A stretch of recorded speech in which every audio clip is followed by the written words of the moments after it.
नमस्ते साथियों। बाबा साहब ने जितना काम दलितों के लिए किया है उससे कई गुना काम महिलाओं के लिए है, वर्कर्स के लिए किया है। जो कोलंबिया यूनिवर्सिटी है वहां आप देखोगे तो कोलंबिया यूनिवर्सिटी में बाबा साहब का स्टैचू लगा है और वहां लिखा है द सिंबल ऑफ नॉलेज। महिलाओं के लिए, महिलाओं की समानता के लिए, उनके रिस्पेक्ट के लिए, डिग्निटी के लिए, उनके राइट्स के लिए, उनके एम्पावरमेंट के लिए धरातल पे अभी तक सबसे बड़ा संघर्ष किसी ने किया होगा तो वो बाबा साहब ने किया है। बाबा साहब चाहते थे जहां जाति जाति में भेदभाव ना हो, क्या उसको हम हासिल कर चुके हैं? उस पे सोचना जरूर बहुत जरूरी है। बहुत सारे लोग यहाँ होंगे जिनको मैं कहूंगा जरूर संविधान पढ़िए, जिससे ये समाज जो है, ये दुनिया की एक बहुत ही वाइब्रेंट डेमोक्रेसी है, उसको पढ़ना, उसको समझना बहुत जरूरी है। बाबा साहब कहते हैं कि I am Indian firstly and lastly. शुरुआत में मुझे बाबा साहब पता नहीं थे, ना ही उनके बारे में पढ़ा था। जब मैं बीटेक में गया तब बाबा साहब के बारे में मैंने पढ़ा, मैंने सुना। तो एक कोट था जो मैं हमेशा मेरे डायरी में लिखा होता था, ultimate aim of human existence is the cultivation of mind. Ambedkar Jayanti के अवसर पर इस पुलिस प्रशासन के द्वारा दी गई भाषण हर किसी के दिलो दिमाग को छू लेने वाला है। यह वायरल वीडियो हमारे समझ से आम लोगों के लिए बहुत जरूरी था। इसे ध्यान से सुने और ज़्यादा से ज़्यादा लोगों को बेचिए, वायरल करें, ताकि पुलिस प्रशासन और सर्विस में रहने वाले लोगों को बाबा साहब के जयंतियों में बोलने के लिए जो मुंह बंद रहती है वो खोल सके। अपने संविधान की जो प्रस्तावना है उसको पढ़िए, जो फंडामेंटल राइट्स है, मूलभूत अधिकार है, उनको पढ़िए। आपको समझ में आएगा कि कितने मूलभूत अधिकार इस संविधान में बाबा साहब ने दिए हैं। Right to freedom of religion, अपने अधिकार से वो अगर चाहे किसी रिलीजन को वो चूज कर सकता है। बाबा साहब की जो एजुकेशन की डिग्रियां है, अगर आप पढ़ोगे तो आपका दिमाग पूरा चकरा जाएगा। एक नशा का बहुत बड़ा चैलेंज है, बहुत ही बड़ा चैलेंज है, जिसको हम सबको मिलकर खत्म करना है। रिहैबिलिटेशन सेंटर जालोर में आया है, बहुत सारा काउंसलिंग अवेलेबल है, नए तरीके से एनजीओ काम कर रहे हैं, बस आपको उनके हेल्प मांगनी है। हमारे सामने क्या चैलेंजेस है उसको देखना है, उसको सुनना है, समझना है, और फिर उस चैलेंजेस को हम कैसे पार कर सकते हैं। इसलिए गवर्नमेंट के साथ, समाज के लोगों के साथ, सिविल सोसाइटी के साथ मिलकर उसके खिलाफ लड़ा देना है। मैं शिव प्रसाद और बोध रत्न बोध गया बिहार से मगध विश्वविद्यालय स्कॉलर हूँ। अंबेडकर जयंती के अवसर पर इस पुलिस प्रशासन के द्वारा दी गई भाषण हर किसी के दिलो दिमाग को छू लेने वाला है। यह वायरल वीडियो हमारे समझ से आम लोगों के लिए बहुत ज़रूरी था। इसी बात को ध्यान में रखकर मैंने अपने चैनल पर इसे लगाया है। इसे ध्यान से सुने और ज़्यादा से ज़्यादा लोगों को बेचिए, वायरल करें, ताकि पुलिस प्रशासन और सर्विस में रहने वाले लोगों को बाबा साहब के जयंतियों में बोलने के लिए जो मुंह बंद रहती है वो खोल सके। रैली या सत्कार इनका बहुत कम है। आज का दिन जो है वो बाबा साहब के जो विचार है उसको अपने दिल के अंदर कैसे बिठा सकते हैं ताकि ये मिट न जाए, उसका आज दिन है। बाबा साहब कहते हैं कि I am Indian firstly and lastly, मतलब मैं भारतीय हूं प्रथमता और अंतिमता। और जब मैं शुरुआत में मुझे बाबा साहब पता नहीं थे, ना ही उनके बारे में पढ़ा था। जब मैं बीटेक में गया तब बाबा साहब के बारे में मैंने पढ़ा, मैंने सुना। तो एक कोट था जो मैं हमेशा मेरे डायरी में लिखा होता था, और वो कोट इस तरह से है, हालांकि वो अंग्रेजी में है, फिर भी मैं कोशिश करूंगा उसको हिंदी में साझा करने की, कि the ultimate aim of human existence is the cultivation of mind. मनुष्य अस्तित्व का अगर कोई अंतिम ध्येय है तो वो मानवीय मन का विकास है। तो ये बहुत व्यापक संकल्पना है, ये बहुत ही वाइडर कंसेप्ट है। इसमें समानता के लिए संघर्ष करना, समानता का लड़ा, महिलाओं के लिए अधिकार देना, वर्कर्स के लिए अधिकार देना, साइंटिफिक आउटलुक, जिसे एक मॉडर्न आउटलुक बोलते हैं, विज्ञानवादी सोच, वो है। जाति जाति में भेदभाव न करना, वो है। तो ये कोड जो था वो मुझे उसने बहुत प्रभावित किया। सभी को पता है कि अगर धरातल पे समानता के लिए सबसे बड़ा संघर्ष अगर पूरे दुनिया में किसी ने किया होगा तो वो बाबा साहब ने किया है। महिलाओं के लिए, महिलाओं की समानता के लिए, उनके रिस्पेक्ट के लिए, डिग्निटी के लिए, उनके राइट्स के लिए, उनके एम्पावरमेंट के लिए धरातल पे अभी तक सबसे बड़ा संघर्ष किसी ने किया होगा तो वो बाबा साहब ने किया है। कुछ चीजें हैं जो आज के दिन उनके विचार जरूर लेने हैं, बट आज का ही वो दिन है जहां हमें रिफ्लेक्शन भी करना है। जो समाज बाबा साहब चाहते थे, जहां जाति जाति में भेदभाव ना हो, क्या उसको हम हासिल कर चुके हैं? उस पे सोचना जरूर बहुत जरूरी है।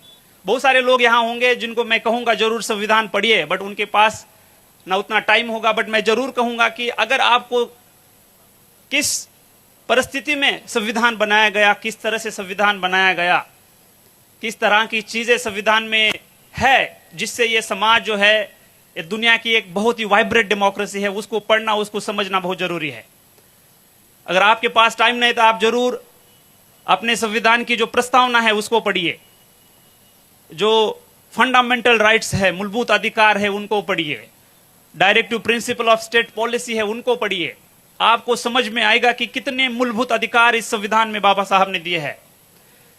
जैसे राइट टू इक्वालिटी, समानता का अधिकार, जिसमें आर्टिकल 15 कहता है कि prohibition of discrimination on the basis of religion, race, caste, sex, place of birth. मतलब आप किसी के साथ भी किसी चीज को लेकर भेदभाव नहीं कर सकते। राइट टू इक्वालिटी के बाद होता है right to freedom of speech and expression, assembly, association, movement, residence, profession.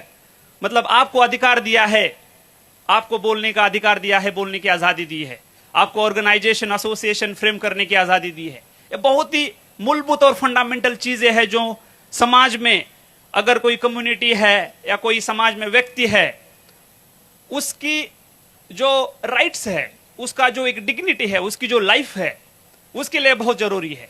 करेगा आर्टिकल 23 और आर्टिकल 24 जब पढ़ेंगे आपको तो समझ में आएगा। उसके बाद है right to freedom of religion, अपने अधिकार से वो अगर चाहे किसी रिलीजन को वो चूज कर सकता है। उसके बाद है cultural and educational right, minority जो है उनके लिए एजुकेशन के अधिकार किस तरह से है। जो कल्चरल लिंग्विस्टिक माइनॉरिटी है, भाषा वाली माइनॉरिटी है, उनको किस तरह से प्रोटेक्ट किया है। उसके बाद है article 32 right against constitutional remedies, right.